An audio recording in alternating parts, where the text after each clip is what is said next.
എല്ലാ പ്രേക്ഷകർക്കും master for you Malayalam YouTube ചാനലിലേക്ക് സ്വാഗതം. ഇന്ന് നമ്മൾ നോക്കുന്ന വീഡിയോ എന്ന് പറയുന്നത് ടറോട്ട് കാർഡ് റീഡിംഗ് ആണ്. ഇതൊരു ജനറൽ റീഡിംഗ് ആണ്. നിങ്ങൾക്ക് എല്ലാവർക്കും റെസ്നേറ്റ് ആവുന്നതാണെന്നില്ല. റെസ്നേറ്റ് ആവുന്നവർ സ്വീകരിക്കുക, അല്ലാത്തവർ വിട്ടുകളയുക. നമുക്ക് ഇതിൻ്റെ റീഡിങ്ങിലേക്ക് പോകാം. നിങ്ങൾക്ക് നൽകിയിരിക്കുന്ന കാർഡുകൾ 8 കാർഡുകളാണ്. കാർഡുകൾ നിങ്ങൾ കണ്ടു കാണും. നമ്മൾ നോക്കുന്നത് ആ വ്യക്തി നിങ്ങളെ യഥാർത്ഥത്തിൽ സ്നേഹിക്കുന്നുണ്ടോ എന്നതിനെക്കുറിച്ചാണ്. നമുക്ക് കാർഡുകളിലേക്ക് പോകാം. ഒന്നാമത്തെ കാർഡ് ഏഞ്ചൽ ആൻസർ കാർഡാണ്. ആ കാർഡിൽ എന്താ പറയുന്നത് നമുക്ക് നോക്കാം. ഇളവുള്ള സാഹചര്യങ്ങൾ അടുത്ത് നടക്കാനാണ് സാധ്യത. ആരെങ്കിലും നിങ്ങളുടെ മനസ്സിലെ ആലോചനകൾക്ക് ഉത്തരം നൽകാൻ സാധ്യതയുണ്ട്. നിങ്ങളുടെ മനസ്സിൽ ഉത്തരം കിട്ടാതെ കിടക്കുന്നൊരു കാര്യത്തിന് ഉത്തരം കിട്ടാനൊരു ചാൻസ് ഉണ്ടാകുകയാണ്. ആ വ്യക്തി നിങ്ങളെ സ്നേഹിക്കുന്നുണ്ടോ എന്നുള്ളത് പോസിറ്റീവായിട്ടൊരു ഉത്തരം ആ വ്യക്തിയിൽ നിന്ന് തന്നെ നിങ്ങൾക്ക് കിട്ടും എന്നുള്ളതാണ് ഇവിടെ സൂചിപ്പിക്കുന്നത്. നമുക്ക് രണ്ടാമത്തെ കാർഡിലേക്ക് പോവാം. നൈറ്റ് ഓഫ് വാൺസ് ആണ്. ഈ വ്യക്തിയുടെ സ്വഭാവം ആവേശപൂർണ്ണമാണ്. വളരെ ആകർഷകമായിട്ടായിരിക്കും, പക്ഷേ സ്ഥിരത കുറവാണ്. അപ്പോൾ സ്വഭാവങ്ങൾ മാറ്റി മാറ്റി വരുന്നുണ്ട്. യഥാർത്ഥ സ്നേഹം ഉണ്ടെങ്കിൽ പോലും അത് പൂർണ്ണമായി കാണിക്കാറില്ല. ഉള്ളിൻ്റെ ഉള്ളിൽ സ്നേഹം ഉണ്ടാവും, പക്ഷെ പൂർണ്ണമായിട്ടത് കാണിക്കാറില്ല.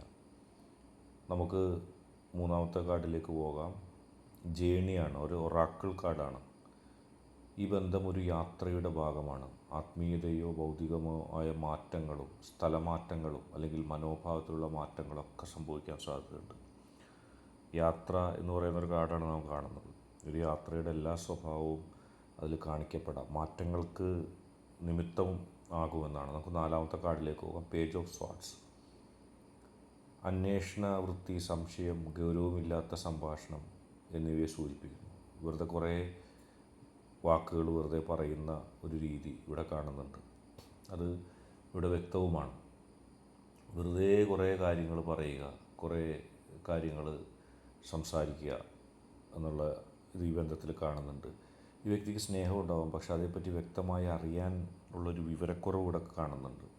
നമുക്ക് അഞ്ചാമത്തെ കാർഡിലേക്ക് പോകാം.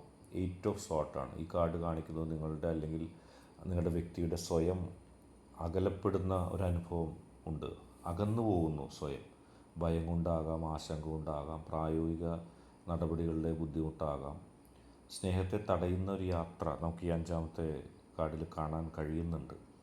നമുക്ക് ആറാമത്തെ കാർഡിലേക്ക് പോകാം. ആസ്ക് ഫോർ യുവർ ഏഞ്ചലാണ്. ആറാമത്തെ കാർഡ് എന്ന് പറയുന്നത് ഏഞ്ചലിനോട് നമ്മൾ ചോദിക്കുകയാണ്. തീർച്ചയായും ഉത്തരമല്ലാതെ ആത്മീയ മാർഗങ്ങളാണ് ഇതിലുള്ളത്. കൃത്യമായ പ്രാർത്ഥനയിലൂടെ നിങ്ങൾക്ക് ഒരു ഉൾപ്രചോദനം ലഭിക്കുക തന്നെ ചെയ്യുമെന്നാണ് പറയുന്നത്. ഏഴാമത്തെ 4 ഓഫ് സോർട്സ്. 4 ആളുകളുടെ കാർഡാണ്. ഇടവേളയോ വിശ്രമമോ ഈ ബന്ധത്തിൽ ഇപ്പോൾ സംഭവിക്കുന്നതായി കാണാം. ഒരാൾ രണ്ടാമത്തെ വ്യക്തിയിൽ നിന്നും വിട്ടു നിൽക്കുകയോ ആശങ്കയോടെ ചിന്തിക്കുകയോ എന്നുള്ളത് പ്രതീക്ഷിക്കാവുന്നതാണ്. അതായത് ഒരു നോ കോൺടാക്ട് സിറ്റുവേഷൻ നമുക്ക് കൂടെ കാണാം. വിട്ടു നിൽക്കുന്ന സാഹചര്യം, ഒരാൾ മറ്റൊരാളിൽ നിന്ന് വിട്ടു നിൽക്കുന്നതായിട്ട് നമുക്ക് ഇവിടെ കാണാം. എട്ടാമത്തെ സിറ്റുവേഷൻ വിൽ ഇംപ്രൂവ്. ഏഞ്ചൽ ആൻസറാണ് എട്ടാമത്തെ കാർഡ്. ഇപ്പോഴത്തെ സാഹചര്യം മാറും. ഈ സാഹചര്യം നിങ്ങൾ ഒരുപാട് ദുഃഖിപ്പിക്കുന്നുണ്ട്, പക്ഷെ അതിൽ നിന്ന് മാറി നിങ്ങൾക്ക് കൃത്യമായൊരു ഉത്തരം ലഭിക്കുക തന്നെ ചെയ്യും. അതുകൊണ്ട് മനസ്സിൽ വിഷമിക്കാനില്ല. ഈ വ്യക്തിക്ക് നിങ്ങളോടുള്ള സ്നേഹം കുറയൊന്നുമില്ല, പക്ഷെ ഉള്ളിലുണ്ട്. അത് വ്യക്തമായ ഒരു സ്ഥിരത കുറവാണ്. അപ്പോൾ വാക്ക് മാറ്റുന്നുണ്ട്. അവനായാലും അവളായാലും ഇപ്പോഴും നിങ്ങളെ മനസ്സിലാക്കാനുള്ള ശ്രമമാണ്, പക്ഷെ താൽക്കാലികമായൊരു അകലം, ഒരു നിങ്ങളൊരു ഗ്യാപ്പ് ഇവിടെ കാണാം. ഒരു നോ കോൺടാക്ട് സിറ്റുവേഷൻ ആകാം, ഭയം കൊണ്ട് ആകാം, ആശങ്ക കൊണ്ടാകാം. അങ്ങനെ പല നിരവധി കാര്യങ്ങളുണ്ട്. നിങ്ങൾ ആത്മീയതയിൽ പൂർണ്ണമായ നിലപാടെടുക്കുക, നല്ല രീതിയിൽ മുന്നോട്ട് പോവുക. നിങ്ങൾക്ക് കൃത്യമായ ഉത്തരങ്ങൾ ലഭിക്കുക തന്നെ ചെയ്യും. ഇന്നത്തെ നമ്മളൊരു ടറോട്ട് കാർഡ് റീഡിംഗ് ആണ് നോക്കിയത്. ഇത് എല്ലാവർക്കും റെസനേറ്റ് ആവുന്നതെന്നില്ല. റെസനേറ്റ് ആവുന്നവർ എടുക്കുക, അല്ലാത്തവർ വിട്ടുകളയുക. പക്ഷേ ഇത് എപ്പോൾ കണ്ടാലും നിങ്ങൾക്ക് ബാധകമായിരിക്കും. നിങ്ങൾക്ക് എല്ലാവർക്കും ഈ വീഡിയോ ഇഷ്ടപ്പെടുമെന്ന് കരുതുന്നു. ഇഷ്ടപ്പെട്ടാൽ ലൈക്ക് ചെയ്യുക, ഷെയർ ചെയ്യുക, സബ്സ്ക്രൈബ് ചെയ്യുക.